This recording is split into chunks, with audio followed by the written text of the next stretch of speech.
जय हिंद दोस्तों, स्वागत है आप सभी का इस वीडियो में। हम 12 अक्टूबर के जो एमसीक्यूज़ हैं वो देखने वाले हैं। काफ़ी इंटरेस्टिंग एमसीक्यूज़ है, काफ़ी मज़ा आएगा। स्टडी आई क्यू के पेन ड्राइव और टैबलेट कोर्सेस अवेलेबल है अलग अलग एग्जाम्स के लिए, तो आप विजिट कर सकते हो studyIQ.com या फिर इन नंबर्स पे कॉल करके आप फर्दर इन्फॉर्मेशन पा सकते हो। मेरे वीडियो से रिलेटेड अगर कोई भी डाउट आता है तो आप मुझे फेसबुक पर या फिर इंस्टाग्राम पर फॉलो कर सकते हो। उसी के साथ साथ आप मुझे t.me/मयूर मोगरे इस टेलीग्राम चैनल पर पीडीएफ के लिए फॉलो कर सकते हो। पहला क्वेश्चन आ रहा है ग्लोबल हंगर इंडेक्स 2018 के बारे में।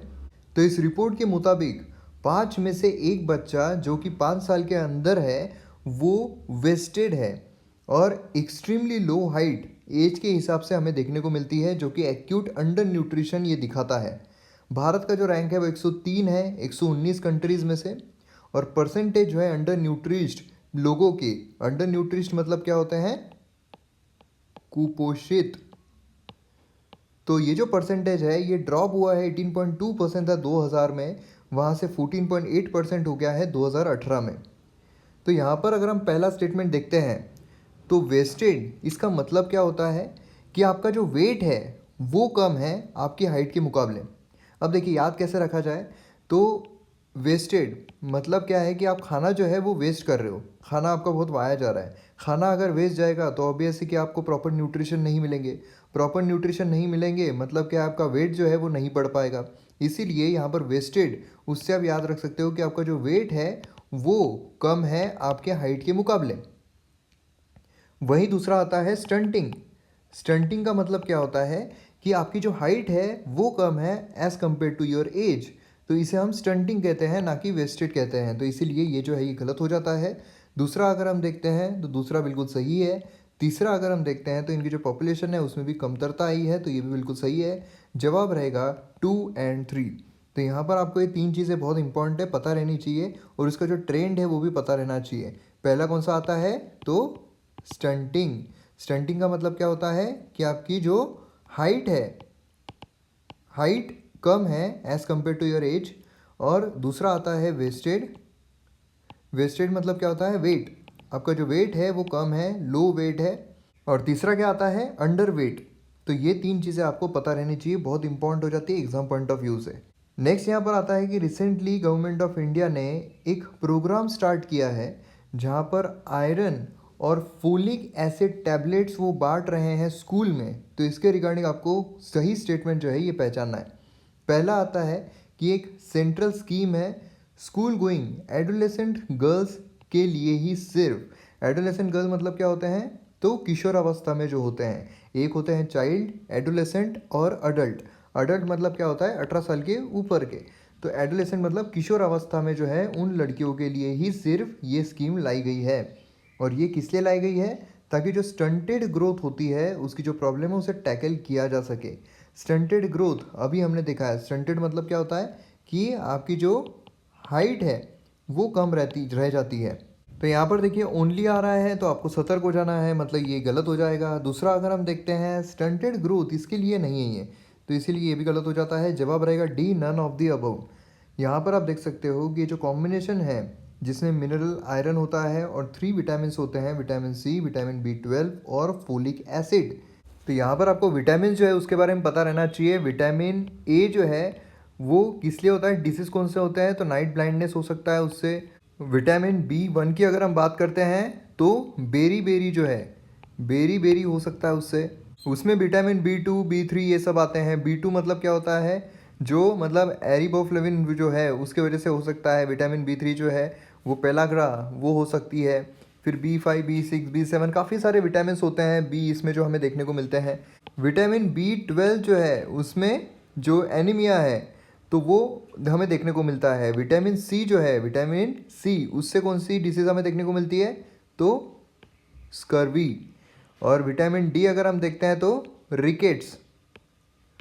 और विटामिन ई अगर हम देखते हैं तो ये मतलब जो हेमोलाइटिक एनीमिया जो हमें देखने को मिलता है, मतलब जो न्यू बॉर्न इन्फेंट्स होते हैं उनमें हमें देखने को मिलता है। और उसके बाद आता है विटामिन के। विटामिन के मतलब क्या है, जो ब्लीडिंग होती है, मतलब क्लॉटिंग जो है प्रॉपर तरीके से ना होना।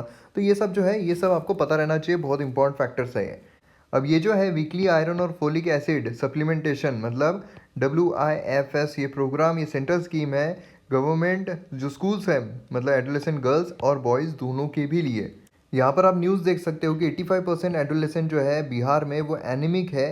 नेक्स्ट यहाँ पर आता है सागर आइलैंड के बारे में। तो ये जो आइलैंड है ये गैंगेस डेल्टा में है। दूसरा अगर हम देखते हैं तो ये पार्ट है सुंदरबन एडमिनिस्ट्रेशन का। और तीसरा अगर हम देखते हैं तो यहाँ पर टाइगर हैबिटेशन और मैनग्रीव फॉरेस्ट जो है वो हमें देखने को मिलता है। अब देखिए थोड़ा ट्रिकी क्वेश्चन है, क्योंकि अगर पहला जो है वो अगर हम सही मानते हैं कि गंगा डेल्टा में है, तो उस वजह से हम ये समझ सकते हैं कि अगर ये वेस्ट बंगाल में होता है तो यहाँ पर सुंदरबन एडमिनिस्ट्रेशन जो है वो भी हमें देखने को मिलेगी। और वेस्ट बंगाल में अगर ये है तो यहाँ पर टाइगर हैबिटेशन जो है और मैनग्रोव फॉरेस्ट जो है वो भी शायद हमें देखने को मिल सकता है। तो इसलिए हमें लगेगा कि तीनों स्टेटमेंट जो है बिल्कुल सही है, लेकिन पहला जो है यहाँ पर बिल्कुल सही आता है। दूसरा अगर हम देखते हैं सुंदरबन एडमिनिस्ट्रेशन में आता है तो ये भी बिल्कुल सही है, लेकिन तीसरा अगर हम देखते हैं तो यहाँ पर टाइगर हैबिटेशन और मैनग्रोव फॉरेस्ट जो है नहीं देखने को मिलती है, तो ये गलत हो जाता है। तो जवाब यहाँ पर मिलेगा आपको 1 और 2। तो यहाँ पर आप देख सकते हो कि ये गंगा डेल्टा में है, मतलब जो बे ऑफ बंगाल है वहाँ से 100 किलोमीटर के आसपास हमें देखने को मिलता है साउथ ऑफ कोलकाता। और ये सुंदरबन एडमिनिस्ट्रेशन में है, लेकिन फिर भी यहाँ पर किसी भी तरीके के टाइगर हैबिटेशन और मैनग्रोव फॉरेस्ट नहीं देखने को मिलते हैं। तो ये जो गंगा सागर है या फिर सागर द्वीप है, इसके भी नाम से जाना जाता है, मतलब जो हिंदू पिलग्रिमेज है। और मकर संक्रांति जो है हर साल 14 जैन को यहाँ पर ये होता है। तो यहाँ पर hundreds and thousands of Hindu gathers जो है हमें देखने को मिलते हैं और डीप लगाते हैं, मतलब एक डुबकी लगाते हैं। नेक्स्ट यहाँ पर आता है सुनाबेड़ा वाइल्ड लाइफ सेंचुरी, ये कहाँ पर लोकेटेड है? तो Sunabeda wild life sanctuary located है ओडिशा में। तो यहाँ पर आप देख सकते हो कि सुनाबेड़ा वाइल्ड लाइफ सेंचुरी ये टाइगर रिजर्व है जो कि नौपाड़ा डिस्ट्रिक्ट उड़ीसा का वहाँ पर लोकेटेड है एडजॉइनिंग छत्तीसगढ़। तो उड़ीसा को पहले उड़ीसा कहा जाता था। अगर हम नॉर्थ ईस्ट देखते हैं तो वो सराउंडेड है बंगाल से, और झारखंड जो है वो हमें नॉर्थ में देखने को मिलता है। उसी के साथ साथ छत्तीसगढ़ जो है वो हमें वेस्ट में देखने को मिलता है, और आंध्र प्रदेश जो है ये हमें साउथ में देखने को मिलता है। और यहाँ पर हमें उड़ीसा जो है वो नज़र आता है, और इधर साइड हमें बे ऑफ बंगाल नज़र आता है, मतलब बे ऑफ बंगाल को वो लग कर है। इसकी कैपिटल है भुवनेश्वर। टोटल यहाँ पर हमें 30 डिस्ट्रिक्ट जो है वो देखने को मिलते हैं। और अब के चीफ मिनिस्टर हैं यहाँ के नवीन पटनायक, और गवर्नर है गणेशी लाल।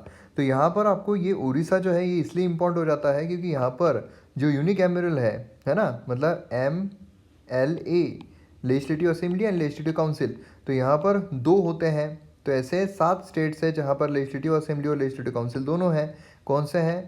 तू बी मजा कर, मतलब तमिलनाडु, उत्तर प्रदेश, बिहार, महाराष्ट्र, जम्मू एंड कश्मीर, आंध्र प्रदेश, कर्नाटका।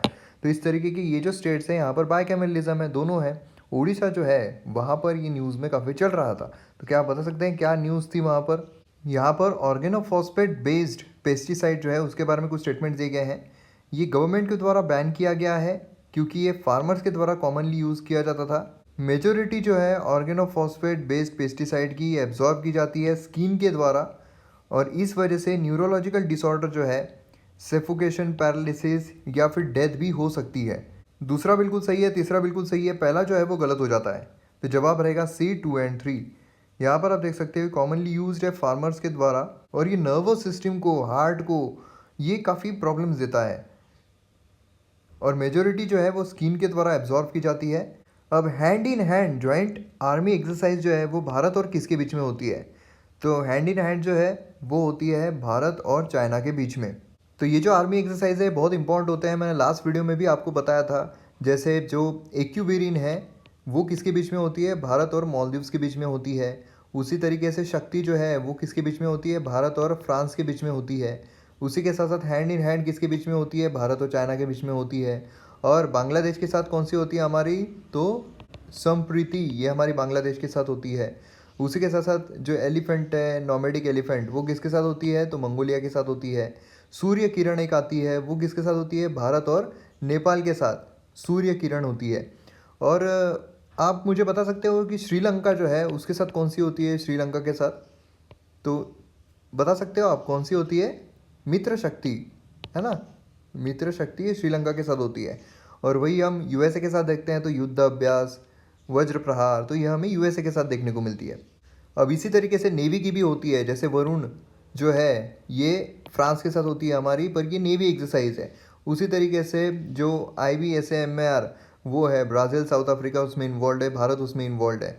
उसी तरीके से आपको एमकॉर जो है म्यांमार के साथ जो होती है वो देखने को मिलेगी। स्लीनेक्स होती है जो श्रीलंका के साथ देखने को मिलती है। मालाबार है जो USA के साथ देखने को मिलती है।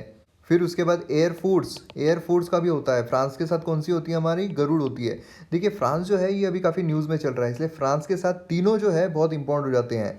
मतलब कौन कौन से? तो एयरफोर्स, मिलिट्री और नेवी, ये तीनों इंपॉर्टेंट हो जाते हैं। तो फ्रांस के साथ जो एयरफोर्स है, देखिए हवा में कौन जाता है? तो कौन जाता है? गरुड़ जाता है ना। तो इसीलिए यहाँ पर जो गरुड़ है वो फ्रांस के साथ एयर इसमें आता है। वहीं अगर हम मिलिट्री देखते हैं तो शक्ति, ये इसके साथ आता है फ्रांस के साथ मिलिट्री में, मतलब आर्मी में। और वही अगर हम नेवी देखते हैं तो नेवी मतलब क्या है? तो वरुण, ये जो है ये नेवी में आता है। तो तीनों जो नाम है ये बहुत इंपॉर्टेंट होते हैं, ये आपको पता रहना ही चाहिए। मैच द पेयर में भी ये पूछे जा सकते हैं। अब अपलैंड का आपको नाम बताना है जो कि जो दो ड्रेनेज बेसिन है उसे सेपरेट करता है। Mountain range, middle reach, water divide और वाटर शेड। तो क्या कहा जाता है इसे? जो दो ड्रेनेज बेसिन को डिवाइड करता है, सेपरेट करता है, तो उसका नाम है वाटर डिवाइड। तो एक सिंगल रिवर सिस्टम जो होती है उसे ड्रेनेज बेसिन कहा जाता है, और जो भी दो ड्रेनेज बेसिन मतलब सेपरेट करता है ड्रेनेज बेसिन को, उसे वाटर डिवाइड कहा जाता है। तो ये हमारे वीडियो का एंड। वीडियो आपको पसंद आता है तो शेयर जरूर कीजिए। मिलते हैं हम अगले वीडियो में। जय हिंद।